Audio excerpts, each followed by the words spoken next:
બાહેધરી પણ તેઓએ આપી છે।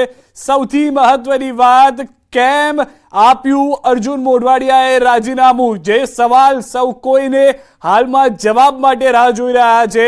અર્જુન મોઢવાડિયા આ રાજીનામું આપતાની સાથે એ વાત સ્પષ્ટ કરી ચૂક્યા છે કે તેઓ ભાજપમાં પણ જોડાઈ જશે। ક્યારે, કેટલા સમયમાં, તે તમામ વાત પણ ટૂંક સમયમાં ક્લિયર થઈ જશે। અને સૌથી વધારે મહત્વની વાત, અર્જુન મોઢવાડિયા જ્યારે રાજીનામું અત્યારે આપવા જઈ રહ્યા છે, હાથમાં આ પત્ર જોઈ રહ્યા છો ને, રાજીનામું આપી દીધું છે અર્જુન મોઢવાડિયાએ। શંકર ચૌધરી વિધાનસભા અધ્યક્ષ મુખ ઉપર એ સ્મિત સ્પષ્ટ કહી રહ્યું છે। કાગળની અંદર જે રીતનું લખાણ લખવામાં આવ્યું છે અને લખાણમાં અર્જુનભાઈ મોઢવાડિયાએ રાજીનામું આપી દીધું છે શંકરભાઈ ચૌધરીને, જેઓએ હવે હસ્તાક્ષર સાથે રાજીનામું સ્વીકારી લીધું છે। એટલે કે કોંગ્રેસનું ધારાસભ્યનું સંખ્યાબળ હજુ એક ઘટી ગયું છે અને એ વાત સ્પષ્ટ થઈ ગઈ છે કે અર્જુનભાઈ હવે ધારાસભ્ય નથી રહ્યા, ન તે કોંગ્રેસ પાર્ટીના મેમ્બર રહ્યા છે। હવે તેઓ ટૂંક સમયમાં જ ભાજપમાં પણ જોડાઈ જશે। અને સૌથી મહત્વની વાત, પોરબંદરની અંદર ભાજપ માટે એક મોટી સફળતા પણ માનવામાં આવશે કે જ્યારે મનસુખભાઈ માંડવિયા લોકસભા ચૂંટણી લડવા જઈ રહ્યા છે, ઉમેદવાર જાહેર કર્યા છે, તો વિધાનસભાની જે કદાચ પેટા ચૂંટણી થશે તેમાં અર્જુન મોઢવાડિયા ઉમેદવાર તરીકે પણ જોવા મળશે। આ હસ્તાક્ષર વિધાનસભા અધ્યક્ષ શંકરભાઈના અને એ વાત સ્પષ્ટ કે હવે ધારાસભ્ય નથી રહ્યા અર્જુન મોઢવાડિયા। જ્યારે મોટી સંખ્યામાં ભાજપના ધારાસભ્યો 2022માં જીતીને આવ્યા તો કેટલાક આંગળીના ટેરવે ગણી શકાય તેટલા કોંગ્રેસના ધારાસભ્ય જીત્યા હતા, જેમાંના એક હતા અર્જુનભાઈ મોઢવાડિયા। પરંતુ આ નારાજગીની વાત જાન્યુઆરી 22 પહેલાથી શરૂ થઈ ગઈ હતી કે જ્યારે રામ મંદિરની સ્થાપનાની વાત થઈ, તેને 22મી જાન્યુઆરીએ પ્રધાનમંત્રી જવાના હતા। અનેક લોકોને આમંત્રણની વાત હતી, પરંતુ કોંગ્રેસે આમંત્રણ ન સ્વીકાર્યું અને અર્જુનભાઈએ સૌથી પહેલા ખુલીને આવીને તેની નિંદા કરી હતી અને અફસોસ વ્યક્ત કર્યો હતો કે જે પગલું લેવામાં આવ્યું તે ખોટું છે।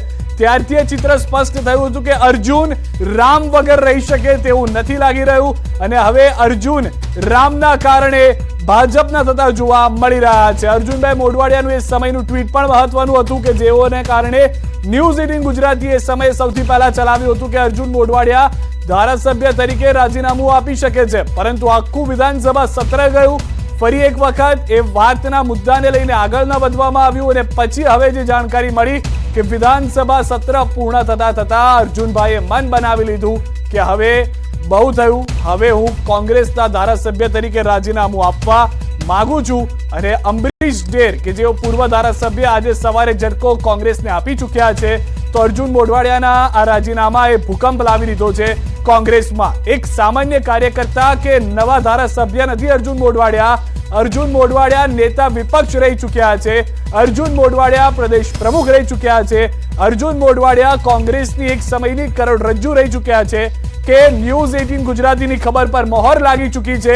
જે ન્યૂઝ 18 ગુજરાતીએ જાન્યુઆરીમાં કીધું હતું કે અર્જુન મોઢવાડિયા નવા જૂની કરવાના મૂડમાં છે, એ મૂડ તેઓએ લોકસભાની ચૂંટણી આવતા સ્પષ્ટ કરી દીધો। 14 જાન્યુઆરીએ લોકો ઉત્તરાયણની ઉજવણી કરી રહ્યા હતા, પરંતુ અર્જુનભાઈ મગજમાં બીજી જ એક ઉત્તરાયણ મનાવવાની વિચારસરણી સાથે આગળ વધી રહ્યા હતા। અને એ દરમિયાન પણ અર્જુન મોઢવાડિયાએ અનેક વખત કહ્યું કે ના કોઈ વિચાર નથી, પરંતુ આજે 14 જાન્યુઆરીથી લઈને 4 માર્ચ 40 થી 50 દિવસની અંદર આખો વિચાર બદલાઈ ગયો અને તેઓએ આ સ્મિત સાથે, હસમુખ મોઢા સાથે રાજીનામું આપી દીધું। કોઈ અફસોસ નથી, જેની વાતથી એ સ્પષ્ટ છે કે તેઓ ફરી એક વખત ધારાસભ્ય પણ બની જશે કદાચ, પરંતુ આ વખતે પાર્ટી અલગ હશે।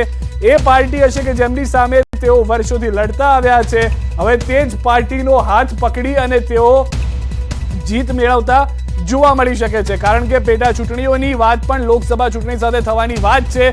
એ દરમિયાન પોરબંદરથી ભાજપ ફરી એક વખત અર્જુનભાઈ મોઢવાડિયાને ઉમેદવાર જાહેર કરી શકે છે।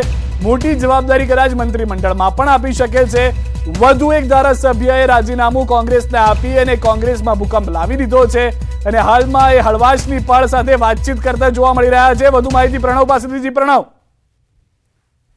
સિદ્ધાર્થ, ચોક્કસ ન્યૂઝ પહેલા પણ આ સમાચાર બ્રેક કર્યા હતા કે અર્જુન મોઢવાડિયા છે કોંગ્રેસ પાર્ટીને રામ રામ કહી શકે છે અને એ વાત આજે પુષ્ટિ થઈ ગઈ છે। ખુદ અર્જુન મોઢવાડિયા વિધાનસભાના અધ્યક્ષ શંકર ચૌધરીને પોતાનું રાજીનામું છે સુપ્રત કરી દીધું છે, એટલે હવે તેઓ ધારાસભ્ય નથી રહ્યા અને તેઓએ આવનારા સમયની અંદર એટલે સ્પષ્ટ સંકેત છે કે આવનારા સમયમાં તેઓ કેસરીયું ધારણ છે તે કરવા જઈ રહ્યા છે। લોકસભાનું કાઉન્ટડાઉન શરૂ થયું તેની સાથે જ અર્જુન મોઢવાડિયાએ પણ પોતાનું મન છે તે બદલી અને હવે તેઓ કેસરીઓ ધારણ કરશે, કારણ કે અર્જુન મોઢવાડિયા એટલા માટે એ મહત્વનું નામ ગુજરાતની રાજનીતિ માટે રહે છે કે કોંગ્રેસ પાર્ટીના તેઓ અનેક વખત ધારાસભ્ય રહી ચૂક્યા, પ્રદેશના પ્રમુખ, વિપક્ષના નેતા, અનેક સ્ટેટમાં જવાબદારી અને કોંગ્રેસ પાર્ટીના દિગ્ગજ નેતા એ માનવામાં આવે છે કે એ નેતાએ આજે રાજીનામું આપીને કોંગ્રેસ પાર્ટીમાં એક ભૂકંપ છે તે સર્જાયો છે। ભૂકંપ નામ જ છે, પરંતુ કોંગ્રેસ પાર્ટીને એક સૌથી મોટો ઝટકો છે તે ઝટકો છે તે અહીં કોંગ્રેસ પાર્ટીને તેઓએ આપી દીધો છે। એટલે એ સ્પષ્ટ છે કે જે રીતે અર્જુન મોઢવાડિયાનું નામ પહેલા પણ વિસુજીને બ્રેક કર્યું હતું કે 14મી જાન્યુઆરીએ કે તેઓ ગમે તે સમયે કોંગ્રેસ પાર્ટીનો હાથ છે તે અહીં છોડશે અને તે વાત અહીં સ્પષ્ટ છે। ત્યારે તરત જ થોડી મિનિટોની અંદર અર્જુન મોઢવાડિયા છે તે પત્રકારોને બ્રીફ પણ કરશે અને હાલ તેઓ વિધાનસભાના અધ્યક્ષ છે તેઓને પોતાનું રાજીનામું છે તે સુપરત કરી દીધું છે। એટલે કોંગ્રેસ પાર્ટીની વધુ એક વિકેટ કરી એટલે હજુ કોંગ્રેસ પાર્ટીના જે ધારાસભ્યો તેમાં વધુ એક કમી જોવા મળી રહી છે। એટલે ચોક્કસ માની શકાય કે કોંગ્રેસ પાર્ટી એક પછી એક ધારાસભ્યો, એક પછી એક જે નેતાઓ કે કોંગ્રેસ પાર્ટી એક પછી એક ધારાસભ્યો, એક પછી એક જે નેતાઓ છે, પૂર્વ ધારાસભ્યો છે તે અહીં રાજીનામા આપી રહ્યા છે, તે પાર્ટી છોડી રહ્યા છે। એટલે કદાચ એક તરફ કોંગ્રેસ પાર્ટીના જે નેતા છે રાહુલ ગાંધી તે ભારત જોડો યાત્રા કરી રહ્યા છે, તેની પહેલા કદાચ કોંગ્રેસ પાર્ટીના જ નેતાઓને ન્યાય નથી મળતો, તેના જ કારણે કોંગ્રેસ પાર્ટીના નેતાઓ છે તે પાર્ટી છોડી રહ્યા છે। દ્રશ્યોમાં જોવા મળી રહ્યું છે કે કઈ રીતે એક પછી એક જે નેતા જે અર્જુન મોઢવાડિયા છે થોડી મિનિટોમાં અહીં બહાર આવશે અને દ્રશ્યોમાં પણ જોવા મળી રહ્યું છે કે કઈ રીતનો માહોલ છે। શંકર ચૌધરી જે માનનીય અધ્યક્ષ છે, જે વિધાનસભા અધ્યક્ષ, તેઓના કારણે બહારના દ્રશ્યો હું આપણે બતાવી રહ્યો છું।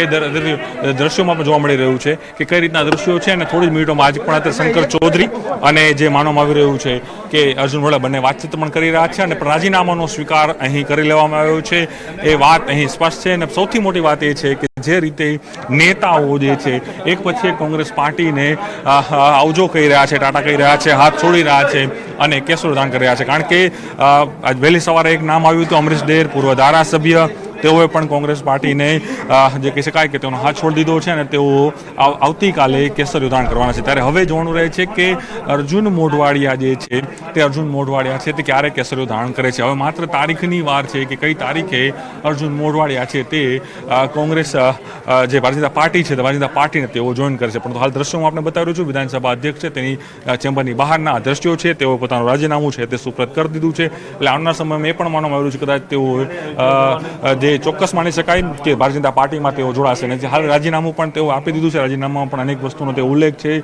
તેઓ અહીં કર્યું છે। મલ્લિકાર્જુન ખડગેને પણ પોતાનું રાજીનામું છે તે અહીં છે તે મોકલી દીધું છે અર્જુન મોઢવાડિયાએ, કારણ કે તેઓ કોંગ્રેસના વરિષ્ઠ નેતા, એઆઈસીસીમાં પણ એની જવાબદારીઓ અનેક પદ તેઓ ધરાવતા, તેઓ હાલ છે તેઓ પાર્ટી છે તે અહીં છોડી દીધું છે અને સ્પષ્ટ થઈ રહ્યું છે। જે આપ દ્રશ્યોમાં પણ જોઈ શકાય છે કે તેઓએ અર્જુન મોઢવાડિયાને પોતાનું રાજીનામું આપ્યું છે, તેમાં પણ જે અર્જુન મોઢવાડિયાએ રાજીનામું આપ્યું છે તેમાં પણ મલ્લિકાર્જુન ખડગેને સંબોધન કરતા લખ્યું છે કે રામ મંદિરનો જે સૌથી મોટો મુદ્દો હતો એ મુદ્દાની અંદર ક્યાંક પાર્ટીએ પોતાની જે સ્ટેન્ડ છે તે ક્લિયર ન કર્યું અને તેના જ કારણે કદાચ તેઓને આ નિર્ણય લેવાની અહીં ફરજ પડી છે, તે પણ વાત અહીં સીધા અહીં સ્પષ્ટ થઈ રહી છે। પરંતુ હાલ જે દ્રશ્યો જોવા મળી રહ્યા છે કે તેમાં થોડી મિનિટોમાં અર્જુન મોઢવાડિયા છે તે વિધાનસભા અધ્યક્ષની કેબિનમાંથી બહાર નીકળશે। પ્રણવ, સૌથી વધારે મહત્વની વાત, આપણે લાંબા સમયથી તમે કોંગ્રેસને કવર કરતા આવ્યા છો, અર્જુનભાઈને મળ્યા છો, કયા મહત્વના મુદ્દા ટૂંકમાં આપ જણાવી શકો જેના કારણે આ પગલું લીધું છે અર્જુનભાઈએ? અર્જુનભાઈનો સૌથી મોટો મહત્વનો મુદ્દો એ હતો કે તેની અવગણના પાર્ટીમાં સતત કરવામાં આવી રહી હતી, કારણ કે તેઓ પ્રદેશના વરિષ્ઠ નેતા હતા, તેમ છતાં પણ તેઓની અવગણના કરવામાં આવી હતી।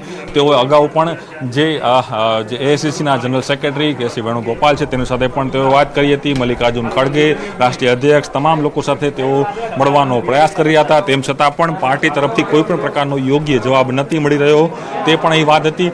અને એ પણ સૌથી મહત્વનો મુદ્દો હતો કે જે મહત્વનો મુદ્દો એ હતો અર્જુન મોઢવાડિયા થોડી મિનિટોમાં બહાર નીકળશે, દર્શન બીજા પત્રકાર મિત્રો પણ બહાર નીકળી રહ્યા છે, પરંતુ સૌથી મોટી નારાજગી કોંગ્રેસ પાર્ટીના વરિષ્ઠ નેતાઓની હતી, કારણ કે જે રીતે પાર્ટીમાં કામ થઈ રહ્યું હતું, શક્તિસિંહ ગોહિલને પ્રમુખ બનાવવામાં આવે છે, પરસી સોલંકી છે તેઓને પ્રભારી બનાવવામાં આવે છે, પરંતુ અર્જુન મોઢવાડિયાને કોઈ પણ પ્રકારની જવાબદારી કે કોઈ પણ પ્રકારનું પદ છે તે પાર્ટી નથી આપી રહી, તેને લઈને તેઓ સતત છેલ્લા 6 થી 7 મહિનાથી તેઓ નારાજગી ચાલી રહ્યા હતા। નારાજગીને દૂર કરવાનો પ્રયાસ પણ પાર્ટીના શીર્ષ નેતૃત્વ કરી રહી હતી, દિલ્હી હાઈકમાન્ડે પણ સતત તેઓનો પ્રયાસ, તેઓ સાથે મુલાકાત પણ કરી હતી અને આજે પણ જ્યારે રાજીનામાની વાત આવી ત્યારે પણ દિલ્હી હાઈકમાન્ડના જે નેતાઓ છે, દિલ્હી હાઈકમાન્ડના નેતાઓએ તેમની સાથે સંપર્ક પણ કર્યો હતો, વાતચીત પણ કરી હતી।